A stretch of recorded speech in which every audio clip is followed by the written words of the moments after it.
My name is Sarah, I'm 28 years old, and my entitled family kicked me out of my own house, just so they could give it to my brother. They threw me out of the home I paid for, the home I protected, the home I believed was finally mine. They thought I had no power left. They were wrong. Before I tell you what happened next, please like this video, subscribe if you believe karma never forgets, and comment where you're watching from. I read every single one, and your support means everything to someone who's been through what I'm about to share. The pain in my chest still burns when I think about that night. 3 years of my life, 3 years of 60-hour work weeks, 3 years of saying no to vacations, to new clothes, to going out with friends. Also, I could scrape together enough money to buy that house. Not rent it. Not borrow it. Buy it. With my name on the deed. My signature on every single document. I was 25 when I found it. A small 2-bedroom house in a decent neighborhood. Nothing fancy, but it had something I'd never had before. The potential to be truly mine. Growing up, we'd moved constantly. Rental after rental, eviction after eviction. Always at the mercy of landlords. I swore that would never happen again. The day I got the keys, I cried. I actually stood in that empty living room and cried tears of joy and exhaustion and pure relief. This was mine. Finally. Something that belonged to me and only me. I painted every wall myself, installed new fixtures, planted flowers in the front yard. Every improvement I made was an investment in my future, in my security. But here's what I should have seen coming. My parents had always treated my brother Jake differently. He was the baby, born when I was 7, and from day one, the rules were different for him. When I broke something, it was a lecture about responsibility. When Jake broke something, it was accidents happen, sweetheart. When I wanted something, I had to earn it. When Jake wanted something, he just got it. He's 21 now, and he's never held a job for more than 6 months. Never paid his own rent. Never owned a car that wasn't handed to him. My parents call it supporting him while he finds himself. I call it enabling a grown man to remain a spoiled child. The manipulation started subtly when Jake needed a place to stay, temporarily, after his girlfriend dumped him. I said yes because family helps family, right? He moved into my spare bedroom with promises to help with groceries. Those promises lasted exactly 2 weeks. Soon he was eating my food, leaving messes everywhere, bringing random people over at all hours. Then my mother began making comments during our weekly phone calls. "Jake really loves that house," she'd say casually. "You're doing so well in your career. Maybe it's time to think about upgrading? Jake could probably take over your mortgage payments." Take over my mortgage payments. Jake, who had never successfully budgeted for a week's worth of groceries. But every time I expressed concerns, I was met with the same responses. Family helps family. Don't be selfish. He's trying to get his life together. The pressure intensified when my father got involved. He sat me down one evening, his face serious, his tone that familiar mixture of authority and disappointment that had shaped my childhood. "Sarah, we need to talk about Jake's situation," he said. "He needs stability right now. You've been blessed with this opportunity to help your brother. I hope you'll do the right thing." The right thing. As if there was only one right thing, and anything else would make me a bad daughter, a bad sister, a bad person. Please hit subscribe if this story is hitting close to home. I need to know I'm not alone in this. The final conversation happened 2 weeks before Christmas. I came home from work to find all 3 of them sitting in my living room, waiting for me. "We've talked to a real estate agent," my mother announced without preamble. "The market is good right now. You could sell this place and have enough for a down payment somewhere else." My blood ran cold. Sell? Who said anything about selling? "Well, you can't expect Jake to take on a mortgage this size right away," my father said reasonably. "It makes sense for you to sell to him at a family discount. Everyone wins. Everyone wins. Everyone except me. Everyone except the person who had actually earned this house."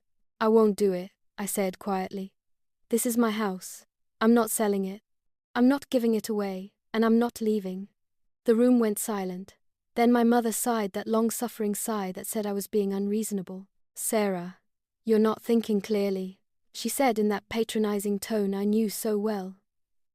"You're letting pride get in the way of doing what's best for the family." Jake needs this house. You just want it. Want it? I had worked myself to exhaustion for this house. I had eaten ramen noodles for months to make the down payment. This wasn't about wanting. This was about earning. About deserving. About having something to show for years of sacrifice. The eviction came on a Tuesday night in January. I came home to find the locks changed. Let me say that again because I still can't believe it happened. I came home from work to find that someone had changed the locks on my house. The house that I owned. The house with my name on the deed. I stood on my own front porch, key in hand, feeling like the world had tilted sideways. I called my mother, my hands shaking. "Oh good, you got our message," she said cheerfully. "What message? Why can't I get into my house?" "Sarah, we tried to do this the easy way. We tried to reason with you. Jake moved in this afternoon. His name is on the lease now." "Lease? What lease? I own this house." "Not anymore, honey. We spoke to a lawyer. Since Jake has been living there and contributing, and since you've been having financial difficulties, it was determined that Jake should take over responsibility for the property. Your things are packed by the garage." I felt like I was drowning. "You can't do this. This is my house. Please don't make this harder than it has to be. This is what's best for everyone." Everyone. Always everyone except me. I called the police.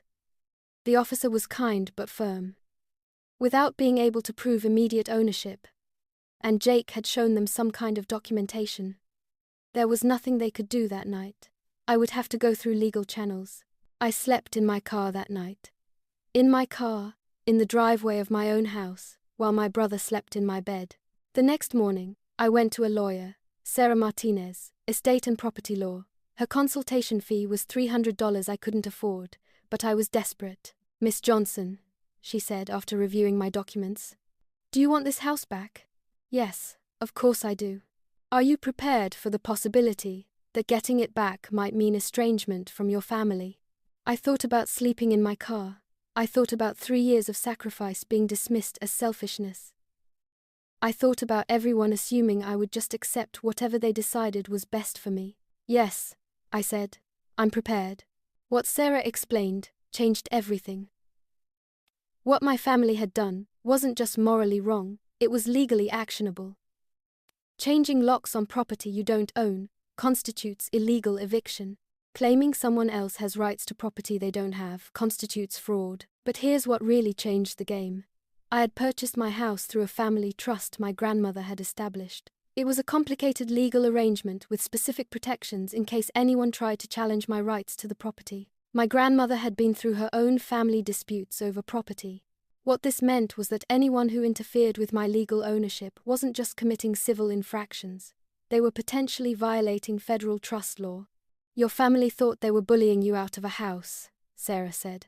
"What they actually did was trigger a legal nuclear weapon." That night, alone in a cheap motel room, I filled out the paperwork: illegal eviction lawsuit, trespassing charges, fraud complaint, violation of trust law, demand for immediate restoration of property rights, demand for damages. The document I filed that night would end everything they thought they knew. Please subscribe if you believe in fighting for what's yours. Your support gives me strength. The papers were served at 9 a.m. on Thursday morning. Within an hour, my phone started ringing. "Sarah, what have you done?" My mother shrieked. "There's a man here with legal papers. You're suing your own family." "I'm not suing my family, Mom. I'm suing the people who illegally evicted me from my own house." "We didn't evict you. We just needed you to understand. You changed the locks on a house I own without my permission. You stole my house." "We did not steal anything. We're trying to help Jake." "Where am I supposed to live while I'm being supportive?" Silence. It hadn't occurred to her that her plan left me homeless. "You'll figure something out," she said finally. "You always do. You're the strong one." The strong one. Even after they had taken everything from me, I was supposed to be the strong one who could handle it. The court hearing was swift and brutal. Judge Patricia Morrison had a reputation for not tolerating family manipulation disguised as good intentions. "This court sees cases like this more often than you might imagine," she said, addressing my family directly. Parents who believe their adult children owe them unlimited sacrifice. People who use love as a weapon to justify theft. She looked directly at my parents. Your daughter worked for 3 years to buy that house. She earned what she has. You decided that her work meant nothing compared to your preference for how her property should be used. That is not love. That is exploitation. The judgment was comprehensive. Immediate restoration of property access. Full damages for my costs and legal fees. Restraining order preventing my family from interfering with my property rights. And referral to federal prosecutors for potential criminal charges. As we left the courthouse, my mother grabbed my arm, her face red from crying. Sarah, please. We can fix this. We can work it out as a family. I stopped and turned to face them all. You had 3 years to work things out as a family. I said, you chose to work things out by stealing from me. You chose to work things out by making me homeless. The only thing you didn't mean was for there to be consequences. I looked at Jake, who hadn't said a word since leaving the courtroom. Jake, you want to know the difference between you and me? When I wanted something, I worked for it. When I faced problems, I solved them myself. You've never had to do any of those things because Mum and Dad trained you to believe that wanting something badly enough means you deserve it. If you're still watching, comment your location. I want to know where my supporters are around the world. 6 months later, my house feels like home again. I've installed a security system. Updated all the locks. The legal bills were substantial. But the court ruling meant my family had to pay most of them. My parents and I don't speak anymore. They send generic birthday and Christmas cards, waiting for me to apologize for making them face consequences. I won't be apologizing. Jake texts occasionally. Awkward attempts to reconnect. I don't respond. Not because I hate him, but because trust isn't something you restore by pretending nothing happened. He got a job, finally. A real job with real responsibilities. Having nowhere else to turn forced him to learn skills he should have developed years ago. The hardest part isn't the estrangement.